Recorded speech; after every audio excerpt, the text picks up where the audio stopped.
வணக்கம். அதாவது சங்க காலத்தில் புலவர்களுடைய பேர் பார்த்திங்கன்னா ஊமைகளில் பேர் வச்சுருந்தாங்க. அணிலாடு முன்றிலார், அதாவது அணில் விளையாடக்கூடிய முற்றத்தை உடையவங்க அணிலாடு முன்றிலார். அப்புறம் தேய்புரி பழங்கயிற்றினார் அப்படின்னு அந்த புலவர்கள் அந்த பாடலில் வரக்கூடிய ஊமையை வைத்து பேர் வச்சுருந்தாங்க.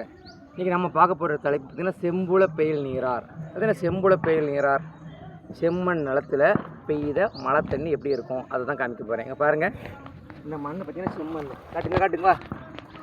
இந்த மண் பார்த்திங்கன்னா செம்மண் பாருங்கள், சிகப்பு கலரில் இருக்கக்கூடிய மண். சரிங்களா? அதில் பாருங்கள், இந்த தண்ணியை கட்டு. தண்ணி எப்படி இருக்குது? தண்ணி உள்ளே போட்டுறாத. மழை பாரு, இங்கே காட்டு. பாருங்கள் செம்மண் நிலத்தில் மழை தண்ணி பெஞ்சால் எப்படி இருக்கும் பாருங்கள், எப்படி இருக்குது. அதாவது மீனை காட்டு.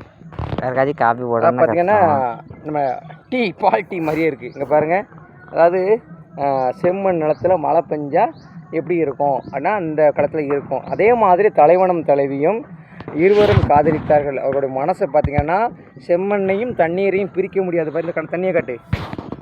அதை மாதிரி தலைவனும் தலைவியும் சேர்ந்திருந்தார்கள் அப்படின்னு ஒரு அந்த ஓமை செய்தி இருக்குது. அதை வச்சு தான் செம்புல பெயில் நீரார் பேர் வச்சுருக்கிறாங்க. நன்றி, வணக்கம்.